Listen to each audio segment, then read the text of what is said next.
Et bonjour à tous, c'est Théo pour théobouzige.fr et suite à la précédente vidéo et aux nombreuses questions que j'ai pu recevoir par mail, je vais vous faire la vidéo aujourd'hui explicative de comment mettre à jour le firmware de votre Whipnave, donc le système embarqué de Peugeot, de Citroën, mais également la cartographie, donc en version 2013-2014.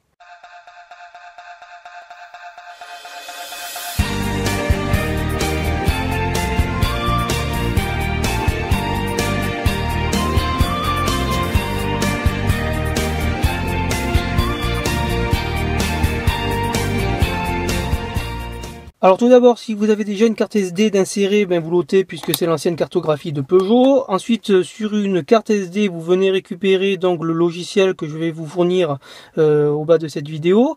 Donc vous faites un glisser-déposer sur la carte SD que vous avez au préalable inséré dans votre lecteur de carte SD et formaté en FAT32.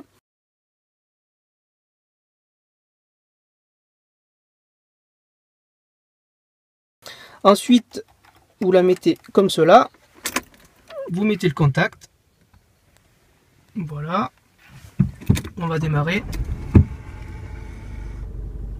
Un message vous indique qu'une mise à jour est disponible, donc vous sélectionnez oui avec la petite molette comme cela et vous faites oui, voilà.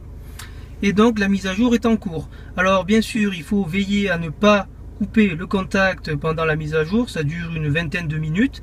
Alors soit vous allez faire un petit tour en voiture, soit vous laissez tourner au ralenti votre Peugeot. Plusieurs étapes vont se succéder, donc il suffit de patienter. Alors une fois que la mise à jour est terminée, comme vous pouvez constater, le système redémarre tout simplement. Donc on va attendre quelques petites minutes. Donc voilà, même il me fait mentir puisque c'est plus rapide que ça. Alors là, il va s'initialiser. Alors il faut ôter bien sûr la carte SD du lecteur SD. Voilà, donc on fait annuler. On va ensuite sur Setup, on va ensuite sur Paramètres système, voilà, et on va sur Version logicielle. On patiente quelques instants. Ok. Et comme vous pouvez constater, nous sommes bien en version 50.0.3, donc ça fonctionne bien. L'accès la première fois est assez lent, mais bon c'est normal, ne paniquez pas. Et maintenant on va voir comment mettre à jour la cartographie, puisque là, comme vous pouvez constater sur cette petite carte SD donc de 16 Go, lorsque je la mets comme cela, voilà, et que je fais mode et nav,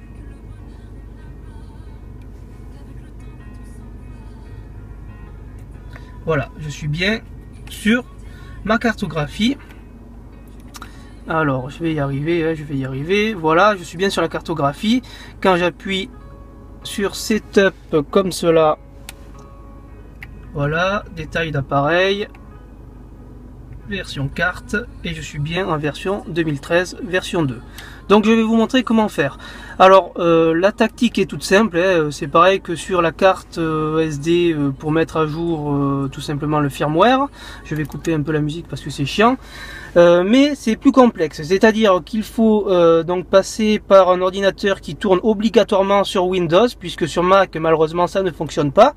Alors si pour la mise à jour du firmware ça pose aucun problème, le Mac en fait sur la cartographie va rajouter un fichier, et donc ce fichier ne va pas être reconnu par le système ici présent, et donc ça ne va pas fonctionner. Il va avoir un message vous indiquant aucune carte SD insérée alors que vous avez bien mis votre carte SD.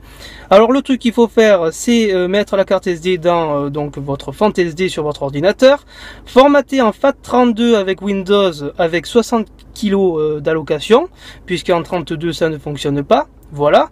Il faut ensuite récupérer le dossier que je vous fournirai bien sûr au bas de cette vidéo, le récupérer et ensuite récupérer le dossier, l'ouvrir et transvaser donc le fichier database sur la carte SD. Une fois que c'est fait, vous démarrez tout simplement votre véhicule, vous mettez le contact. Normalement, ça va s'ouvrir. Alors, quand tu veux, oui, voilà, ça fonctionne. Il va donc se charger et vous indiquer un message tout simplement qu'il n'y a pas de carte SD dans le lecteur. Pas de panique. Voilà, vous prenez votre carte SD de 16 Go, vous la mettez dans la fente. Hop. Voilà, ce message va disparaître au bout de quelques secondes, donc il faut être patient. non, ça ne fonctionne pas. Si, voilà. Donc, patientez. Et voilà, vous êtes donc sur la cartographie 2013-2014. Pour activer les zones dangereuses, puisque par défaut c'est pas activé, il faut aller dans, il me semble, navigation. Voilà, rappuyez encore une fois sur navigation, réglages. Voilà, paramétrer alerte zone à risque. OK, et vous venez avec la petite molette, voilà, appuyez dessus, pour cocher les cases affichées sur carte, rappel visuel à l'approche, rappel sonore à l'approche.